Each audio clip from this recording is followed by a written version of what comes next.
Yo, it's Trent. Hope everyone's having a good day. And we got football predictions week 2. So, we're just going to quickly talk about last week. Went 8 for 8 on the predictions, which usually any other week, I'm going to say that's bad. That's rough. You know what I'm saying? But a lot of big teams lost week 1 that a lot of people thought were going to win, like Bengals and Bills and Chiefs and all those guys, you know what I'm saying?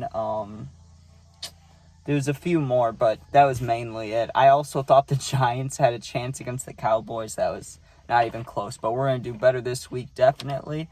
So, let's get to those scores. Also, about last week, there were 2 games where I was off by 1 point for the exact score of the game. So, if I ever get an exact score and, win prediction right, I'm going to mention that, but I got none last week. So, let's get started on this week. The game tonight, Vikings at Eagles. I got the Eagles winning 38-24. The Vikings lost last week when they probably should have won, right? I had them predicted winning too, and I'm a Bears fan, right? And not even being biased, I really thought they were going to win, and the Vikings lost, right? So I don't think they have a chance against the Eagles. If they couldn't beat Baker Mayfield and, the Buccaneers defense is pretty good too, not going to lie, but to not be able to pull it out and win in a 1-score game when last year they went 10-0 in them, I don't see them beating the Eagles. So 38-24 Eagles. Next, Ravens at Bengals. I think that's going to be a close game, but I think the Bengals pull it out, right? 24-21. Joe Burrow, right? He was hurt last week. I mean, he still played, but he was a little bit hurt, and they did terrible, right? I have T. Higgins on 2 fantasy teams, and that man got 0 points, and that sucks. That hurts, right? Joe did bad too, but I really think they come out this week and they do a lot better, you know what I'm saying? Jamar Chase, Joe Mixon, everybody, right? The whole team I still think it'll be close because, again, Lamar Jackson and the Ravens, they had a good game last week, and Lamar, even though he didn't do great fantasy-wise, he didn't look terrible, So I really think it'll be a close game, but I have the Bengals taking it. Next, Seahawks at Lions. As much as it pains me to say this, because, listen, I cannot stand the Lions. All this hype around them this year, I hate it. I love the Bears. I hate that shit with the Lions, right? But I got the Lions winning, right? By a pretty, I would say a pretty close score as well. 21-17. The last one was 24-21. I was talking about with the Bengals, but this one, 21-17. Honestly, the Lions, I fucking hate them, but I think they keep it up, you know what I'm saying? Dan Campbell is a beast of a coach, and, they added some more guys. They have a pretty decent offensive line. I think Goff needs to play, the best he can, but as long as he does that, I don't see the Lions having a problem beating the Seahawks. After that, we got the battle of the rookies, right? Colts at Texans. So it's really, which quarterback do you believe in more? Anthony Richardson, right? Or C.J. Stroud. Most would say C.J. Stroud, not me. I'm going with the Colts. 17-13, another very close game. Not even high scoring, but they both threw picks last week. They also both had touchdowns, I think, but I see them they both improve a little bit, but I still see Anthony Richardson doing better than Stroud. Call it what you want. Next, we got my team, right? Bears at Buccaneers. Honestly, and for Bears fans, the Bears need to win this because we play the Chiefs next week, and there's no chance. I love the Bears, but there's no chance they're beating the Chiefs. So they need to step up against the Buccaneers. I guess I'm definitely being biased, but I'm taking the Bears. 24-10. If you're betting on anything, I'd probably take the Buccaneers. If it was for actual things, if it was really important to me, I'd probably pick the Buccaneers, but I love the Bears too much. So I think they bounce back or they're screwed, really. But 24-10, I know that's a stretch, but that's probably the only one. Go Bears. Next, Chiefs at Jaguars. Obviously, come on. Last week I said that and the Chiefs lost, right? But they also made mistakes. They didn't have Kelce as well. I think they come back against Trevor Lawrence Jaguars and they rip up, right? I got the final score 35-19. That's a weird score, right? Getting 19, but somehow I see that happening. Honestly, though, Mahomes and Kelce, there's no doubt in my mind that with Kelce being back and Mahomes still throwing to Scantling and is Juju in? I don't know if he's in, but Juju and Kadarius Toney, I mean, what can you say about him? He dropped the ball way too many times. But I see them having a comeback and blowing it up, right? So Chiefs 35-19. Next, Packers at Falcons. I hate the Packers, obviously. You can call this bias if you want, but they both won week 1. I think the Falcons pull it out in a very close game, 29-28, right? I think Bijan Robinson, if that's how you say Bijan, I'm not exactly sure how to say it, but I think he has a breakout game. That touchdown he scored last week was that looked like, I don't know. I don't even know how to explain it. It looked like a Barry Sanders play or something, or Walter Payton. He ducked under. It was beautiful, right? So I see him coming out there and blowing up the Packers, but still a very close game, right? 29-2018 Falcons. About halfway through, Raiders at Bills. I think the Bills come back, right? Josh Allen had a rough game. I'm not going to lie. He looked like he was playing Madden out there, just lobbing the ball, and he threw 3 interceptions to the same guy. It was disappointing, but the Raiders, I don't see them beating the Bills at all. The Bills' defense and offense together, even special teams all together, if they work well and Josh Allen can keep it together, I think the Bills take it 24-17, only by a touchdown, right? Because I don't think all their mistakes are gone, but I think if Josh Allen plays better, they definitely win. Now, for Chargers at Titans, that's going to be a battle of the running backs, let's be honest here, right? Justin Herbert's a great quarterback. Well, I wouldn't say great, but he's a very solid, good quarterback that I would love having on my team. You know what I'm saying? But when we talk about running backs, it's Eckler versus Henry. King Henry's a beast. He has a stiff arm highlight every week. He just had one last week, right? But Eckler's a beast too. You get him on fantasy, you're like, woo, look at that boy go. It's beautiful. You just love it, right? Look at that man go. He's not a boy, he's a man, right? Both of those guys are. But I think the Chargers pull it out, right? 28-17. I think their passing game is a lot stronger than the Titans. Think what you want, but that's what I think, right? Ryan Tannehill, I think he's playing. I don't know who else will play, Malik Willis, but I think it's Ryan Tannehill. I still see the Chargers winning, right? Doesn't matter. Now, next, we got 49ers at Rams. If the Rams did not have such a solid performance last week, I would call this game a blowout, right? But they did have a solid game, and both California teams, I think the 49ers still pull it out, though. Brock Purdy looks great. Christian McCaffrey is the best running back in the NFL right now. There's no doubt about it. He's a fantasy beast, an NFL beast.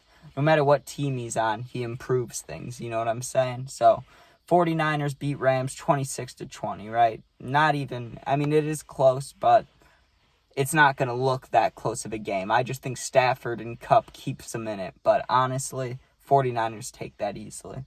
Now, we got the Jets at the Cowboys. I think the Cowboys are taking that 17-7. I honestly do. You may be wondering, how are the Jets only scoring 7 points? Zach Wilson came in early last week and still led them to a win. I don't see that happening again, right? He's still the same guy. Well, he may not be the same player from last year. He might have improved with Rodgers in there and doing stuff in the offseason, but he's still the same guy. I still see him making mistakes. I don't think the Jets pull it out. The Cowboys with that dominant win, I think they show why they belong. Tony Pollard, big game. I love Deuce Vaughn. Would love to see that dude get a touchdown. Reminds me of Tariq Cohen.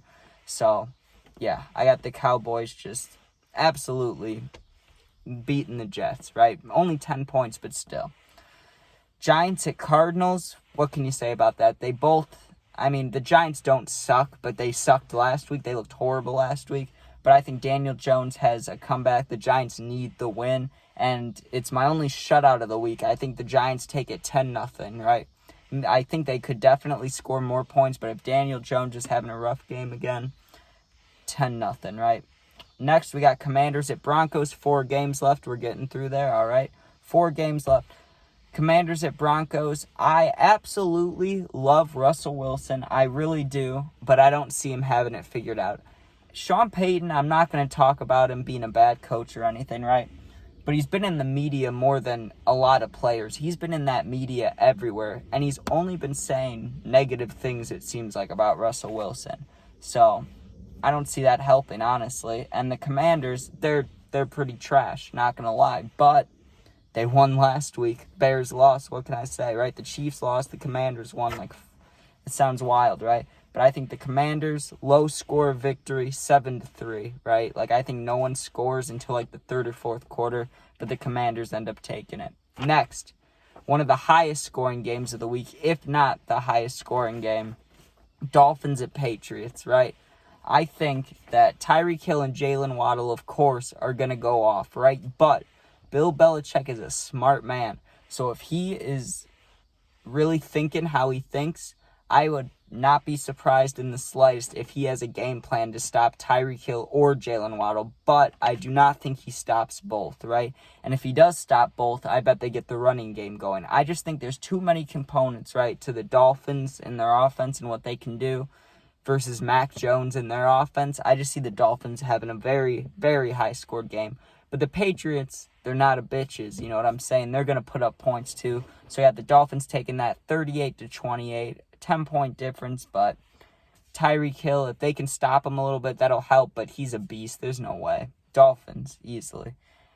Last two games, the last Sunday game, right? Sunday Night Football, Saints at Panthers. Derek Carr versus Bryce Young. You could say what you want. Bryce Young didn't do horrible, but he didn't do good last week either, I would say. Panthers fans, I mean, I don't know how you guys feel. I'm sure it is nice having having Bryce Young, but you got to be worried a little bit, you know what I'm saying? So, honestly, I got the Saints winning by a very tiny margin, 27-24, but I think they just pull it out, right? I mean, Alvin Kamara, Michael Thomas, Derek Carr, Jimmy Graham, whoever else. I mean, the defense is stacked. Do they still have Marshawn Lattimore? I'm not sure. I think so. But either way, Saints pull it out. Close game, but I still think a little bit high scoring. Saints win, right? Finally, Monday Night Football, Browns at Steelers. Now listen, the Steelers had a very, very, very rough week last game. Pickett looked like Trubisky out there, right? And the Browns, I mean, when I think of the Browns, I still think of Johnny Manziel, 2015, 2016, just absolute trash team, right? Then, all of a sudden, they're good. Not all of a sudden. I know it took years, 2018, 2019, 2020, 2021, right? I know there was a lot of time, but when you think about the Browns, you instantly think just bad, right? But somehow, they pulled it through against Joey B last night, and didn't just pull through, they beat him, right? I think they do the same thing, but I still think the Steelers have, they have something to build off. Mike Tomlin, hasn't had a negative season his whole coaching career, right? Or whatever the stat is, right? So I think the Steelers do get very close and have a positive game, but I see them losing 2019, 1-point deficit. It could be 21-20. It could be anything like that. Maybe even like 2017. But I just see the Browns taking it over and winning 2-0, and Steelers go 0-2. But those are my predictions. Definitely going to be better than 8-8, I'll tell you that, this week. But there's a few of them I'm a little biased on, like the Bears game, having them win over the Bucs, that's questionable. The Falcons beating the Packers is questionable, but I'm hoping for it. And I'm going to be really mad if the Vikings beat the Eagles, because that'll really shock me, honestly. I'm trying to see if there's any other questionable ones. We'll see how the Jets and the Cowboys go, but I got all my faith in the Cowboys. But that's about it for week 2 of predictions. Got my whole sheet here. That's what it looks like. But yeah, I think we got a good week of football. I'm praying that the Bears win, or I'm just going to be depressed, man. But I'm also going to be watching that 49ers-Rams game. That's going to be a good one. I mean, all the games are going to be good ones, except like Giants at Cardinals and Commanders at Broncos. Besides that, I don't think there'll be any very boring games. Saints at Panthers also is going to be good. There's just a lot of good games. But, all right. Hope you guys enjoyed. Make sure you sub, share, like, comment, all that. Share this with your football friends. Sub, because I do these once a week. I'm going to do them in the playoffs. I'm going to do them all the regular season. There's going to be like 20 more of these. So, keep watching. Sub and share, and peace out.